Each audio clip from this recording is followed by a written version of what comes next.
What is up guys, Jarv here, back today jumping into Destiny 2. Now in our video today, we're taking a look at what will be one of the most insane DPS snipers come Season 10, Season of the Worthy. So if you want to get ahead of the game, then this is the video for you. Now if you enjoyed the video, be sure to leave a rating down below. That super helps me out here on the channel. And if you're new around here, I want to keep up to date with all the latest Destiny 2 content, then you're in the right place, and be sure to hit subscribe as well. But without further delay, let's jump into the video.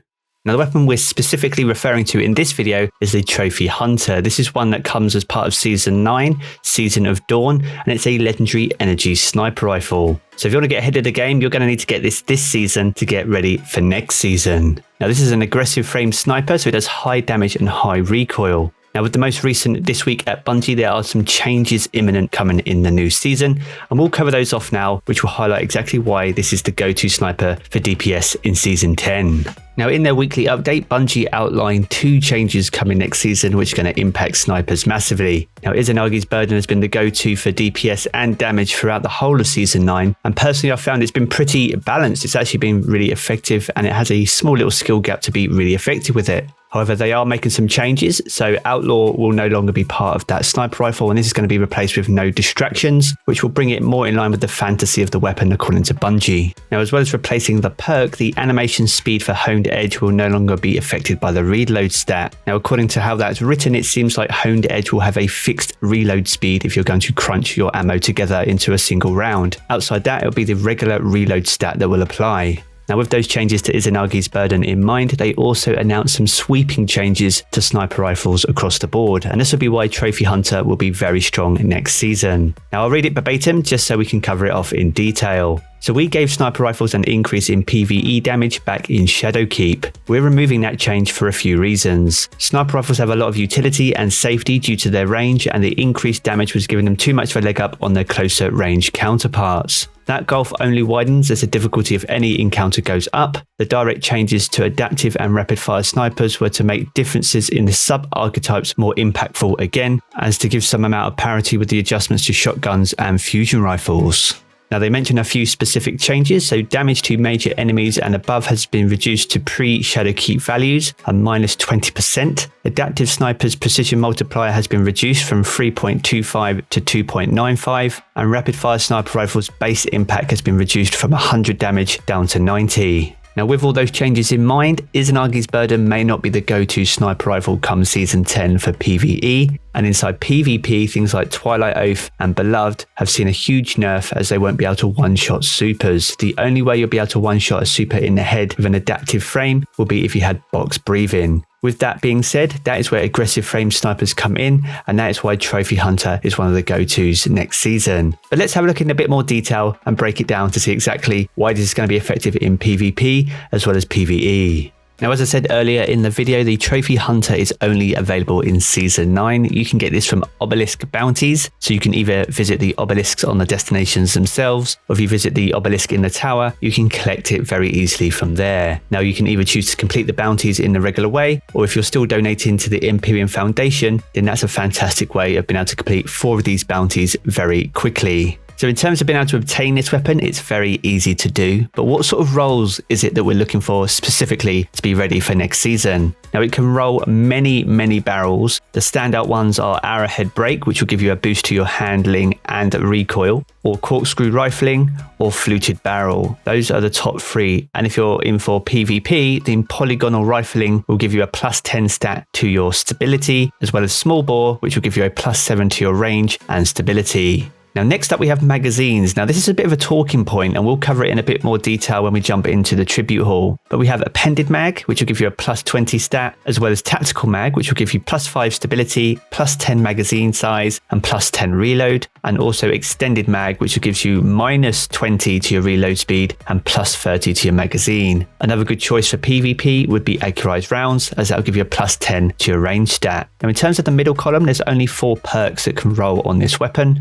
You either have Lead from Gold, Triple Tap, Pulse Monitor, or Genesis. The one we're looking for here is Triple Tap, where rapidly landing precision hits will return 1 round to the magazine. And this will be really effective for when we're dealing damage inside PvE. In the final column, we have a bit of a mixed bag. You can either go for snapshot sights, but the one that we're looking for is Vaporal Weapon. Now this gives you increased damage against bosses, vehicles and guardians while their super is active. Now this particular weapon can one-shot a guardian in the head when they're in their super already, but with Vaporal Weapon, not only will this make this potentially more consistent inside Crucible against supers, it will also give you a nice boost to your damage inside PvE. Now I was quite fortunate to get a roll with both Appended Mag and Extended Mag alongside Triple Tap and Vaporal Weapon, so this is a fantastic example where we can test out both magazines to see which one is effective. Now after a bit of testing, it was quite apparent that both of the magazines actually performed the same in terms of available ammo inside your magazine. It was only the reload stat that seemed to be the disadvantage for Extended Magazine.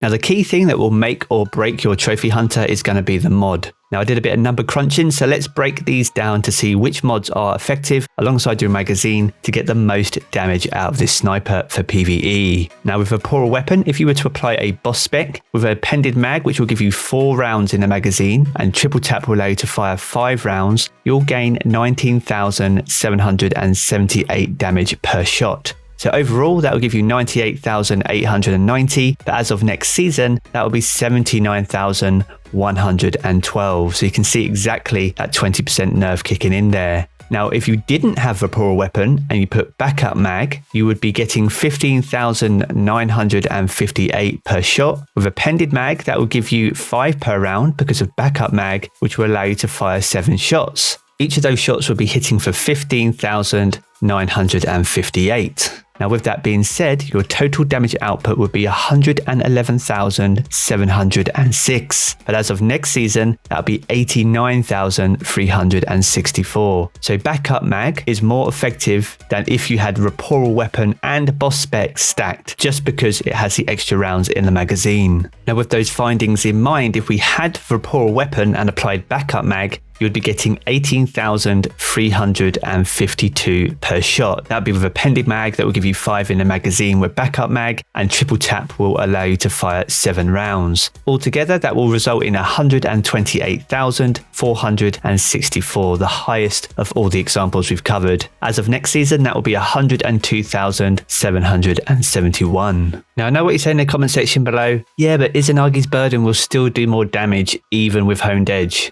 Well, let's jump into the Tribute Hall and actually test that theory. Now with Honed Edge and max ammo reserves, you can get up to 5 Honed Edge shots. Now as we can see here, Honed Edge offers 66,984. So if you times that by 5, that'll give you a total damage output, including your ammo reserves, of 334,920, which after the nerf of Season 10 gives you 267,936. So pretty incredible numbers. However, if we equip the Trophy Hunter, this will offer 18,352 per shot, as we know. Because of Triple Tap, we'll be able to offer 23 rounds, including our ammo reserves. That equates to 422,096 damage. And as of next season, that'll be 337,676. So even after the nerf, Trophy Hunter still does more than what Izanagi's Burden can do now, which is pretty incredible stuff. So there we have it, guys. That is going to wrap up the video today. A bombshell to finish on, I'm sure you will agree, but an excellent reason to go out and farm the God Roll Trophy Hunter before next season. If you have enjoyed the video, be sure to leave a rating down below. That super helps me out here on the channel. And if you're new around here and want to keep up to date with all the latest Destiny 2 content, then you're in the right place, and be sure to hit subscribe as well. I'm going to jump back into the game as always, guys, but I will catch you all again very soon.